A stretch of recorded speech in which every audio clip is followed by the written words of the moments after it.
자, 오늘은 종려주일이라는 타이틀이 붙은 주일입니다. 그래서 오늘 종려주일. 이제 오늘이 지나면은 고난주간, 내일부터 고난주간, 일주일 동안 고난주간이고, 다음 주일은 부활주일. 그렇죠? 그래서 오늘 종려주일. 예수님께서 예루살렘에 입성하셔서 십자가 달려 죽기 위해 예루살렘에 입성하신 것을 기념하는 주간입니다. 그래서 오늘 종려주일을 맞이해서 도대체 종려주일이 어떤 의미인가를 같이 보도록 하겠습니다. 우리가 부활주일 혹은 성탄절 이런 절기는 어떤 의미다, 예수님께서 부활하셨다, 예수님께서 태어나셨다, 굉장히 중요하지 라고 많이들 이야기합니다. 그리고 이건 비기독교인들도 많이 알고 있습니다. 그에 반해서 종려주일은 도대체 어떤 의미야? 왜 굳이 종려주일이라고 타이틀을 붙이고까지 종려주일을 지켜야 되는 거지? 라고 만약에 누군가 여러분께 묻는다면 뭐라고 대답하시겠습니까? 우리는 종려주일을 정확히 잘 의미를 알지 못하는데, 사실 성경은 곳곳에 이 종려주일의 의미를 담아놓습니다. 그래서 오늘 본문 말씀인 누가복음 19장 28절부터 40절 말씀, 그리고 그 외 마태, 마가, 요한복음 이 네 복음서를 가지고 종려주일을 말하고 싶은, 이 종려주일의 의미를 외치고 싶은 성서, 그리고 예수님에 대해서 말씀하겠습니다. 성경은 계속해서 종려주일이 왜 중요한지를 계속해서 우리에게 말해주고 있는데, 그 외침을 우리가 오늘 들어야 될 줄 믿습니다. 자, 오늘 본문 말씀은 예수님께서 총 3마디의 말씀을 하십니다. 그 3마디 안에 녹아져 있는 종려주일의 의미를 지금부터 보도록 하겠습니다. 질문은 이것이죠. 예수님은 왜 오셨을까? 이게 바로 종려주일에 정말 잘 담겨져 있습니다. 지금부터 말씀을 통해서 보겠습니다. 자, 제가 3마디라고 말씀드렸는데, 첫 번째 마디는 우리가 너무나 잘 찾고 있죠. 30절부터 31절 말씀이고, 자, 그래서 두 번째 마디는 보면 4절 말씀이죠. 우리 옛날 좋은 성경을 보면은 예수님의 말씀은 빨간색으로 색깔이 칠해져 있는 거 볼 수 있습니다. 그러면 30절부터 31절 첫 번째 말씀, 두 번째 말씀은 4절 말씀이구나. 딱 눈에 띕니다. 그런데 제가 앞서 말씀드렸죠. 세 번의 말씀을 하셨다. 그렇죠? 그럼 첫 번째 말씀 어딜까요? 자, 세 번의 말씀하셨습니다. 이 부분에서 예루살렘으로 들어가시는 그 과정 가운데서 3번의 말씀하셨는데, 첫 번째는 30절부터 31절이고 두 번째는 40절 말씀입니다. 빨간색으로 예수님이 어떤 말씀하셨던 부분이 표시되어 있습니다. 근데 첫 번째 말씀은 어딜까요? 바로 28절입니다. 우리 다 같이 읽겠습니다. 28절 시작. 예수께서 이 말씀을 하시고 예루살렘을 향하여 앞서서 가시더라. 이 말씀을 하시고. 자, 성서 기자인 누가는 앞서 한 말과 이 종려주일의 사건을 연결시켜 놓고 있습니다. 즉, 첫 번째 말씀은 28절에 나오는 이 말씀을 하시고 있습니다.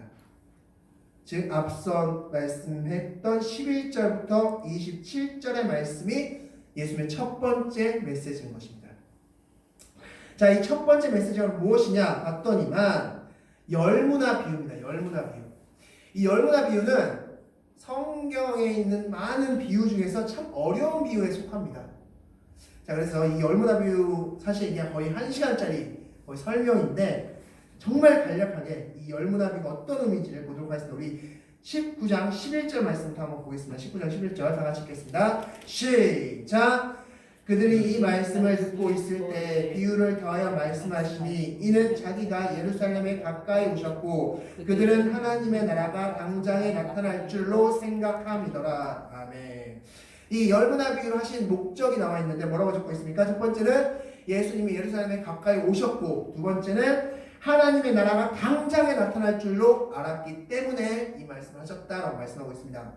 자, 이 열무나 비유를 보면 두 가지의 교훈이 나와 있습니다. 두 가지의 메시지가 들어있는데, 첫 번째는 예수님은 왕이시다라는 메시지가 담겨 있습니다. 누가복음 19장 17절부터 19절 말씀인데, 이 열무나 비유를 간단히 말씀드리겠습니다. 주인이 왕의 자리를 받기 위해서 어딘가 멀리 떠납니다.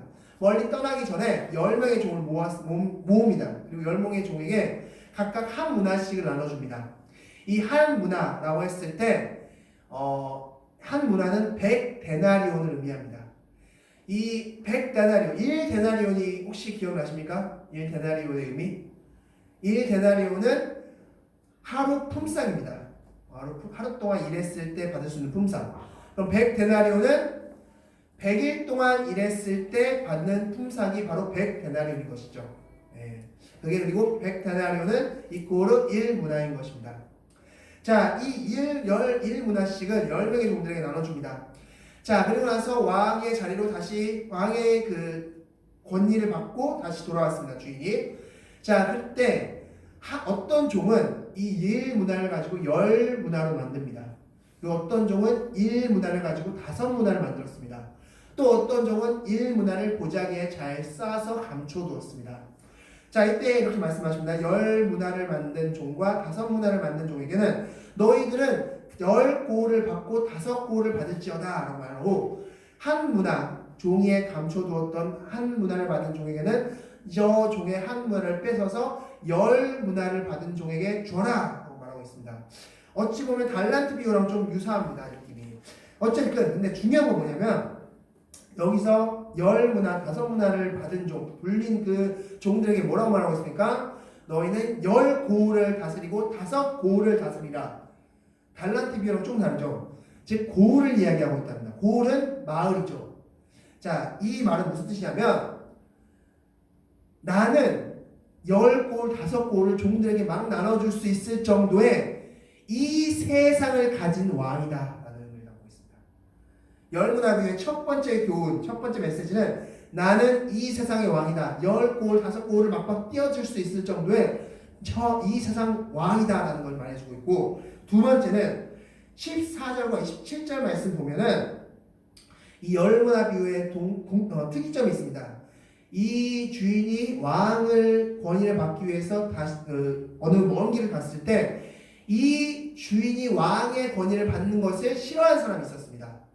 그 싫어하는 사람도 있었는데 마지막에 왕의 권위를 받고 와서는 어떻게 했냐면 그 싫어했던 자들을 처단하라 라는 명령을 내립니다. 자, 이건 무슨 뜻이냐? 바로 예수님은 악한 영들을 처단하기 위해 오신 분이라는 겁니다. 악한 영들을. 자, 이 말씀 어떠시냐? 자, 11절 말씀을 다시 돌아가서 말씀드리면 이들은 예루살렘에 예수님이 입성하십니다. 예수님이 입성하시면서 사람들의 생각은 무엇이었습니까? 이제 우리 고생 끝이다. 로마로부터 우리를 구원할 구원자가 드디어 예수님을 입성하셔서 뭔가 정치적으로 뭔가 혁명을 일으켰구나 라는 생각을 지금 품고 있습니다. 이것을 성경에서는 그들이 하나님의 나라가 당장에 나타날 줄로 생각함이로라 라고 표현했습니다. 아, 드디어 로마를 물찌르고 하나님의 나라, 진짜 이 다윗이 세운 나라, 이제 마가복음에 보면 다윗의 나라라고 표현하거든요. 다윗이 세운 나라. 그 나라를 세우겠구나 라는 이런 부푼 꿈을 막 안고 있었는데 예수님이 오신 것은 지금 10문화를 통해서 말씀하신 뭡니까? 나는 악한 영들을 무찌르게 온 자야. 즉 너희를 죄에서 구원하기 위해 온 자야 라는 것을 지금 말씀하는 겁니다. 자, 즉 이 10문화 비유는 크게 두 가지의 교훈점이 있습니다. 첫 번째는 나는 왕이다. 두 번째는 나는 구원자다 라는 교훈을 지금 말씀하셨는데, 이 말씀을 언제 하셨다고요? 28절 말씀을 예루살렘을 입성하기 직전에 말씀하셨다는 겁니다. 그러면 이 종료주일의 교훈은 무엇일까요? 나는 왕이고 나는 구원자다라는 겁니다. 이 종료주일이 우리에게 의미하는 바는 예수님은 왕이시고 예수님은 구원자다라는 겁니다. 지금 앞으로 이제부터 제가 계속해서 말씀드릴 건데 이 부분마다 계속적으로 나는 왕이고 나는 구원자다라는 걸 계속 말씀하십니다. 그래서 오늘 본 설교 제목을 외치고 싶은 예수님을 정했습니다. 계속 외치고 싶습니다. 나는 구원자도 나는 야 얘들아 나는 로마 그 하려고 온 자가 아니라 나는 왕이고 나는 구원자로 왔어!를 지금 계속 외치려고 이 종료주의를 말씀하신 겁니다. 우리가 이 종료주의를 보내면서 딱 한 가지만 기억하시면 됩니다. 예수는 왜 오셨나? 예수는 누구신가? 자, 이 부분이 이제 두 번째 예수님의 메시지를 통해서 드러납니다. 우리 너무나 유명한 말씀이죠. 30절, 31절 말씀 다 같이 읽겠습니다. 시작! 너희는 맞은편 마을로 가라. 그리로 들어가면 아직 아무도 타보지 않은 나귀 새끼가 매여 있는 것을 보리니 풀어 끌고 오라. 만일 누가 너희에게 어찌하여 푸느냐 묻거든 말하기를 주가 쓰시겠다 하라 하시매. 아멘. 자, 예수님이 지금부터 제자들에게 절도를 가르치고 있죠. 자, 갑자기 나귀 새끼를 풀어옵니다. 예수님께서 말씀하셨을 때 아무도 타보지 않은 나귀를 말씀하십니다. 아무도 타보지 않은 나귀. 실제로 타보지 않은 나귀는 엄청 비싼 값에 판매됐습니다. 근데 예수님께서 갑자기 그것을 가지고 와라. 주인 허락 없이 갑자기 가지고 와. 주가 쓰시겠다고 해서 가져와. 자, 왜 이런 말씀하셨을까요? 우리가 너무나 알고 있듯이 바로 스가랴 9장 9절의 예언을 성취하시기 위함입니다. 말씀 보겠습니다. 자, 다 같이 한번 읽겠습니다. 시작. 시온에 따라 크게 기뻐할지어다. 예루살렘에 따라 즐거이 부를지어다. 보라, 내 왕이 내게 임하시나니 그는 공의로우시며 구원을 베푸시며 겸손하셔서 나귀를 타시나니 나귀의 작은 것 곧 나귀 새끼니라. 아멘. 자, 여기서 겸손하시다라는 뜻은 바로 구원자를 의미합니다. 겸손하시다. 그냥 너무 착해. 나는 나귀 그 큰 거 타기엔 너무 좀 이게 뭔가 초라한데 옷도 초라하고 그래서 나 나귀 새끼 탈래 뭐 이런 의미의 겸손함이 아니라 이 겸손함이라는 뜻은 이 세상의 왕, 이 세상의 구원자, 통치자라는 의미를 담고 있습니다. 즉 예수님께서는 통치자, 구원자이기 때문에 상징적으로 나귀 새끼를 타는 행위를 하신 것이다 라는 것입니다. 즉 이 나귀 새끼를 예수님이 타시는 걸 보면서 사람들은 무엇을 느낄 수 있습니까? 저분이 통치자고 구원자고 왕이 있다라는 것을 느끼길 원하셨던 것입니다. 자, 그때 사람들의 반응이 이랬습니다. 우리가 너무나 잘 알듯이 겉옷을 펼칩니다. 오늘 말씀에 나와 있죠. 36절 말씀이죠. 겉옷을 펼쳐 길거리에 펼칩니다. 그리고 나뭇가지를 막 펼치고 나뭇가지를 막 흔듭니다. 우리 옆에 보시면 이 나뭇가지가 있는데 이 나무가 바로 종려나무가지입니다. 실제 종려나무. 이 종려나무가지를 막 길거리에 펼치고 막 이를 흔듭니다. 그리고 외치죠. 마태, 마가 그리고 요한복음에 보면은 호산나 호산나 막 외쳤다고 나와 있습니다. 이 호산나의 뜻은 무엇이냐면 지금 당장 우리를 구원하소서라는 뜻을 가지고 있습니다. 지금 당장 우리를 구원하소서. 앞서 열무나 비유의 말씀과 좀 일맥상통하는 그런 부분이죠. 자, 그렇게 해서 사람들이 막 아기 새끼를 탄 예수님을 환영하는데, 자, 질문 드리겠습니다. 왜 이들은 종려나무까지를 흔들었고 왜 이들은 옷을 펼쳤을까요? 자, 우리가 그냥 쉽게 생각했을 때는 근처에 종려나무가 있었나 보다 뭔가 환영하고 싶었는데 근처에 종려 야 빨리 예수님 빨리 오잖아. 예수님 빨리 나무 좀 밟아 빨리 막 이래서 막 정신없이 막 종려나무까지 흔들고 막 나무 끌고 막 옷 깔고 막 뭔가 환영을 하고 싶은데 막 급해서 막 한 것처럼 우리는 느낄 수 있습니다. 그러나 아닙니다. 이것은 엄청난 의미를 담고 있습니다. 자, 이 종려나무까지는 무엇이냐면 이 종려나무까지라고 해서 우리 종려나무가 먼저 좀 우리가 알아야 되는데 이 종려나무는 지금 여러분께서 보신 것처럼 굉장히 작지 않습니다. 실제로는 이스라엘 지금도 요단강 근처에서 이 종려나무를 키우고 있습니다. 이들의 주 수입원인데 이 종려나무는 키가 크게 자랄 때까지는 100m까지 자란다고 합니다. 100m 혹은 150m까지 크게 자라는 나무이고 이 지금 잎사귀는 지금 굉장히 작은 거고 이것의 한 2배 내지 3배 정도로 크게 잎사귀가 펼쳐진다고 합니다. 그리고 뿌리는 땅 속에 100km까지 뻗친다고 합니다. 그래서 땅을 완전히 굳건히 세운다고 합니다. 그리고 이 종려나무에 열매가 있는데 그 열매 안에 씨앗이 있는데 그 씨앗은 500년이 지나도 자란다고 합니다. 그 씨앗을 다 심었을 때. 그리고 이 종려나무는 태워도 다시 거기에서 새 순이 올라온다고 합니다. 그래서 학명이 뭐냐면 피닉스입니다. 피닉스. 불사조라는 의미를 담고 있습니다. 그래서 이 종려나무를 언제 그 사람들이 썼냐면 왕이나 혹은 어떤 정쟁에서 승리한 사람들을 환영하기 위해서 쓴 나무가 바로 종려나무입니다. 바로 잎이 넓게 펼쳐졌기 때문에 더운 지방에서 막 더위에서 막 힘들게 전쟁하고 또한 이 더운 지방에서 왕으로서 선정된 사람에게 이 종려나무가지를 딱 기대어 주면서 더위를 피하라는 그런 의미로서 종려나무가지를 딱 들어줬습니다.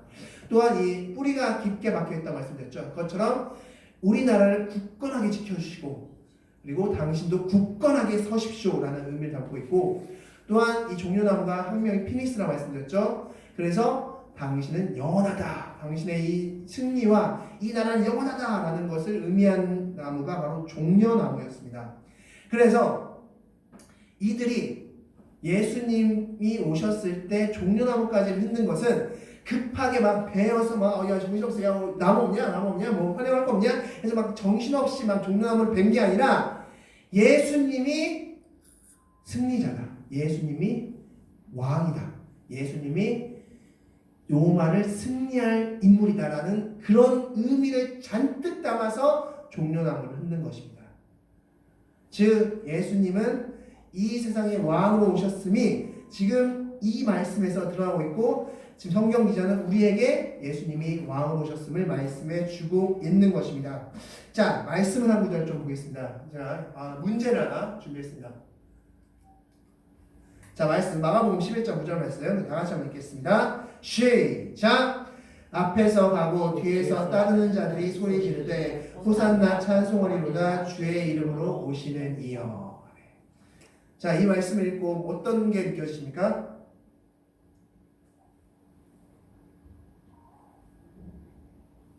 아무 느낌 없으시죠? 아, 이랬구나. 이랬나 보다. 그때 이랬나 보지 뭐.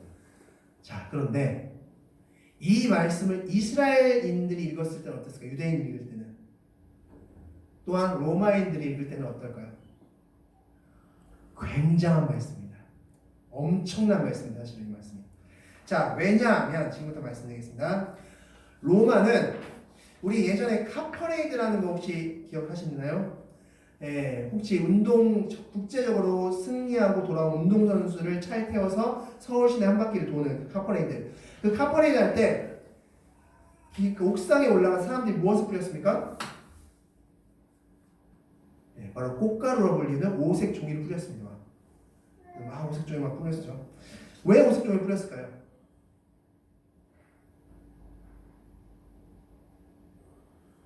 종이 낭비되게, 쓰레기 나오게. 자, 그것은 바로 로마의 환영식을 빗댄 겁니다. 이게 약간 따라한 건데, 자, 로마는 어떤 승리자, 전쟁에서 승리한 사람을 우리가 카퍼레이드 하듯이 마차에 태워서 진행시킵니다. 그때 여인들이, 아직 시집 안 간 여인들이 그 카퍼레이드, 그 마차 앞과 뒤에 가득 자리를 잡습니다. 그리고 그 앞과 뒤에서 장미꽃을 막 뿌립니다. 이게 바로 지금의 우리나라의 오색종이죠. 장미꽃잎을 막 뿌립니다. 자, 그러면 이 캅의 차에, 그 마차에 탄 그 전쟁에 승리한 사람이 이 여인들을 가만히 보다가 어째 마음에 드는데 하면 야, 너 타. 그래서 그 마차에 태웁니다. 전쟁 그 영화 같은 데 보면 이런 장면 혹시 보셨을 수도 있는데, 그렇게 차에 태우면 그 여인들과 결혼할 수 있는 겁니다. 그것이 로마가 전쟁에 승리한 사람에게 주는 대우인 것이었던 겁니다. 자, 이 말씀 지금 마가복음 11장 9절 말씀에서 앞에서 가고 뒤에서 따른다, 이것을 로마입니다. 유대인들이 봤으면 어떤 느낌일까요? 승리자구나. 지금 마가 기자는 예수님이 승리자로 오셨음을 지금 여기서 지금 종려주의 이 승리자로 오셨음을 지금 이 한 구절에서 말씀해 주고 있는 겁니다. 로마에서의 승리자의 모습을 본따서 행하고 있는 이 모습을 보여주면서 예수님이 어떻게 오신 줄 알아? 승리자로 오셨어. 우리를 구원하기 위해 오셨어. 라는 것을 이 한 절에 다 담아두고 있는 것입니다. 자, 또 하나 우리 간단하게 우리 종려주일에 대해서 말씀드렸으니까, 종려나무에 대해서 말씀드렸으니까 종려나무 열매에 대해서 거의 간단하게만 언급하고 말씀도 이어가도록 하겠습니다. 이제 이게 종려나무 열매입니다. 이게 종려나무 열매인데 성경에 종려나무 열매가 또한 많이 등장합니다. 종려나무 열매가 등장하는데 성경 말씀 시편 시편 19편 말씀 보면 종려나무 열매를 성경에서 표현하고 있는데 시편 19편 10절 말씀 보면 이 종려나무 열매를 뭐라고 표현하고 있냐면 꿀과 송이꿀보다 더 달다라고 표현하고 있습니다. 성경 말씀에 우리 시편 19편 10절 말씀에 성경 말씀은 꿀과 송이꿀보다 더 달다라고 표현하고 있는데 이 꿀과 송이꿀보다 더 달다라고 했을 때 그들이 실제로 우리가 먹는 꿀을 먹은 것도 아니고 송이꿀을 먹은 게 아니라 이 종려나무 열매를 먹은 겁니다.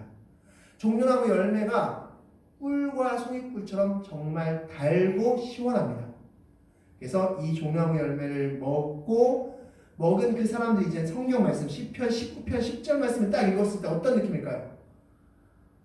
야, 종려나무 열매가 이렇게 달고 시원한데 이것보다 더 달고 시원한 게 성경 말씀이야? 그럼 읽어야지. 그럼 이 성경 말씀 봐야지. 이렇게 되는 겁니다. 이 종려나무 열매 우리 제가 많이 가져왔습니다. 그래서 한번 예배 끝나고 한번 드셔보시기 바라겠습니다. 어쨌건 자 말씀 다시 돌아가서 예수님께서 예루살렘 입성하셨을 때 종려나무가지를 막 흔들고 종려나무가지를 깔고 그리고 옷가지를 펴고 이런 것은 예수님이 왜 오셨음을 말씀해 주고 있는 겁니까? 예수님이 승리자이고 왕이고 구원자임을 말씀해 주고 있는 것입니다.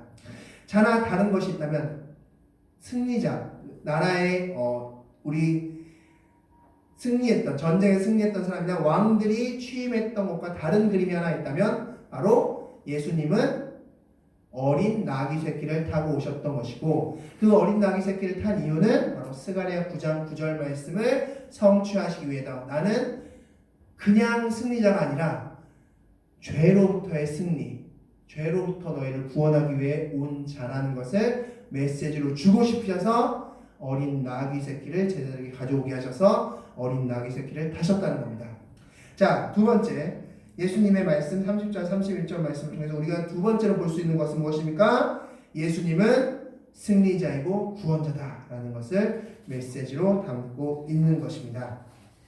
자, 세 번째 말씀입니다. 우리 39절 40절 말씀인데 세 번째 말씀을 다 같이 한번 읽겠습니다. 시작!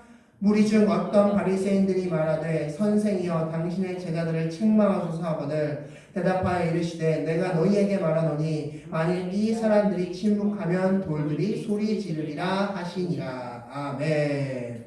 자, 어떤 바리새인이 갑자기 끼어듭니다. 그리고 나서 제자들을 책망하소서 라고 말하고 예수님이 그에 대한 대답을 하십니다. 자, 이 말씀은 도대체 어떤 말씀인가? 왜 갑자기 바리새인이 책망해달라고 하고 예수님께서 또 대답하실까? 자, 이 말씀이 이제 37절 말씀으로 좀 올라갈 수 있는데 37절에 이렇게 적혀있죠. 이미 감람산 내리막길에 가까이 오심에 제자의 온 무리가 자기들이 본 바 모든 능한 일로 인하여 기뻐했다 말씀하고 있죠. 자, 이 말씀이 요한복음에 좀 자세히 나와 있습니다. 이들이 본 바 모든 능한 일이 어떤 일인지 이 말씀 요한복음 12장 17절부터 18절 말씀 보면 바로 예수님이 나사로를 살리신 일입니다. 이 나사로를 살리신 일들을 본 사람들이 이분이 메시아구나, 이분이 뭔가 하겠구나 라고 하면서 막 모여들었던 겁니다. 그리고 예수님을 막 호산나 하면서 찬양하고 종려나무까지 막 흔들고 막 옷가지를 깔면서 막 이렇게 예수님을 축하했던 것입니다. 자, 그리고 나서 이제 38절 말씀이면 이들이 이렇게 외칩니다. 이르되 찬송하리로다 주의 이름으로 오시는 왕이여 하늘에는 평화여 가장 높은 곳에는 영광이로다 하니. 어디서 들어본 말씀 아니십니까? 어디서 들으셨죠? 하늘에는 평화여 가장 높은 곳에는 영광이다. 자, 다 아시죠? 말씀 나오겠습니다. 누가복음 2장 14절 말씀 다 같이 읽겠습니다. 시작! 지극히 높은 곳에서는 하나님께 영광이요 땅에서는 하나님의 기뻐하신 사람들 중에 평화로다. 아멘. 영광이요 평화로다. 자, 지금 이들은 자신들의 메시지를 통해서 예수님이 구원자로 오셨음을 지금 메시지로 선포하고 있는 겁니다. 예수님은 영광이요 평화로서 하늘의 평화요 가장 높은 곳에 영광이다 막 선포하고 있습니다. 자, 이 이야기를 어디선가 바리새인이 가만히 들어보니까 자기들의 생각엔 예수님은 구원자로 오신 분이 아니거든요.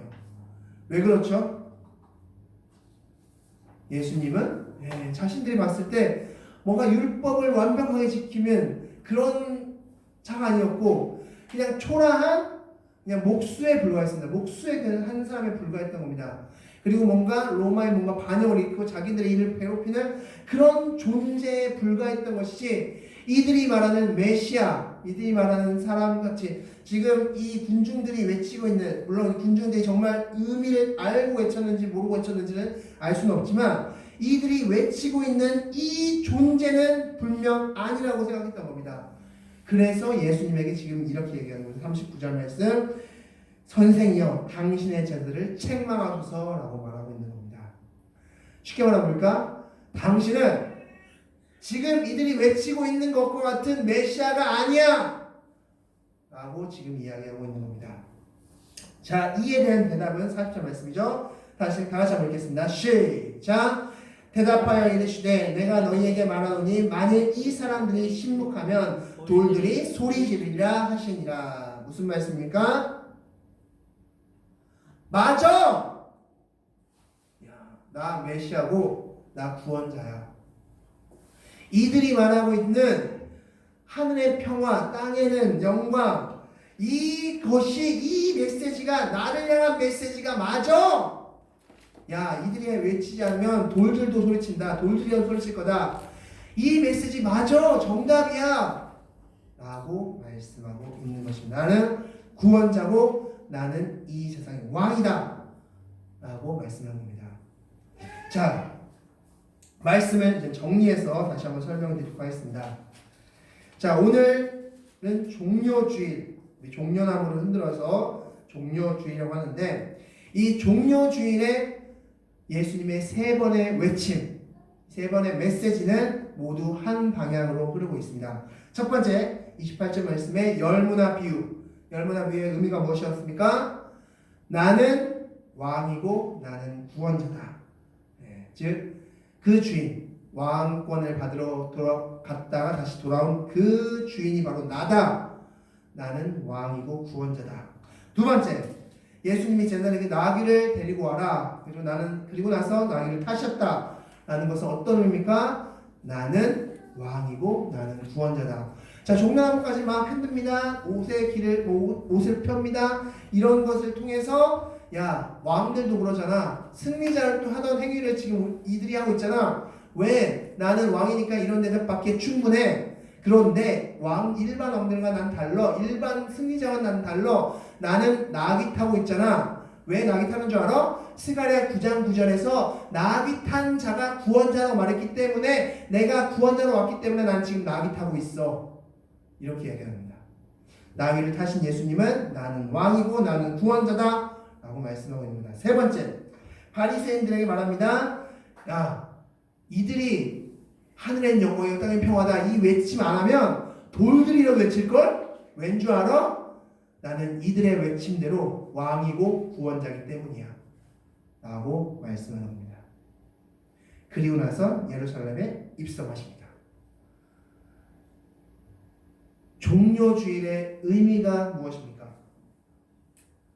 종료주일에 마태, 마가, 누가, 요한복음은 계속해서 종료주일의 의미는 예수님은 왕이고 예수님은 구원자야 라는 것을 지금 온 몸을 다 들여서 지금 메시지를 주고 있습니다. 성경 곳곳에 마태복음, 마가복음, 누가복음, 요한복음을 통해서 예수님은 왕이고 구원자임을 메시지로 주고 있습니다. 우리는 종료주일을 보내면서 예수님은 왕이시고 예수님은 구원자라는 것을 정말 확실히 믿고 나가야 될 줄 믿습니다. 여러분들에게 있어서 예수님은 어떤 분이십니까? 정말 예수님은 이 세상의 왕이시고 그리고 구원자이십니까? 우리가 이제 이 설교를 들은 우리가 이제 각자에게 질문해야 될 질문입니다. 나는 정말 예수님을 왕으로서 예수님을 구원자로서 정말 믿고 있는가? 이게 종료주일에 우리에게 성경이 주는 질문인 것입니다. 성경은 이제 다 말했습니다. 예수님이 왕이고 예수님이 구원자인 걸 계속해서 말했습니다. 정말 너는 믿고 있니? 가 마지막 성경에서 우리에게 주는 질문인 것을 기억하시기 바라겠습니다. 자, 말씀 마치면서 우리 41절 말씀 같이 한번 읽도록 하겠습니다. 41절 말씀입니다. 우리 다 같이 읽겠습니다. 시작. 가까이 오사 성을 보시고 우시며. 아멘. 자, 예수님께서 예루살렘 입성하기 직전에 성을 보시고 우셨다 말씀하는데, 이 우셨다는 표현이 그냥 눈물 찔끔, 눈물 한 방울 뚝 떨어뜨리는 그게 아니라 통곡입니다. 그냥 바닥을 내치는 통곡의 의미를 담고 있습니다. 왜 우셨을까요? 이들은 지금 이 마지막 때가 되어가고 있는 이때, 지금 예루살렘 성전도 무너질 것이고 이 마지막 때가 되어가고 있는데, 근데 아직까지도 예수님이 누군지를 알지 못하고 있는 이 실상에 통곡하신 겁니다. 이제 곧 어둠이 물리칠 것이고 어둠이 몰아올 것이고 이 악한 세계가 몰아올 텐데, 이것을 아직도 내가 구원자임을 모르는 이들을 향해서 예수님께서는 통곡하셨다라고 말씀하고 있습니다. 지금 이 시대에도 예수님이 그러실 수 있습니다. 예수님이 누구인지 모르는 그런 사람들을 향해서는 예수님께서는 통곡하신다는 겁니다. 우리에게는 예수님이 어떻게 하실까요? 너무 기뻐하실 거라 생각합니다.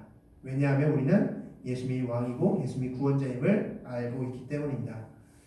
우리가 오늘은 이 종료주를 맞이해서 예수님이 왕이고 구원자임을 우리 마음속 깊이 새기면서 나가시는 여러분이 되시기 바라겠고, 그것을 고백하는 여러분들이 되시기 바라겠습니다. 이제 다 같이 하나님께 기도하겠습니다. 시간 다 같이 기도할 텐데,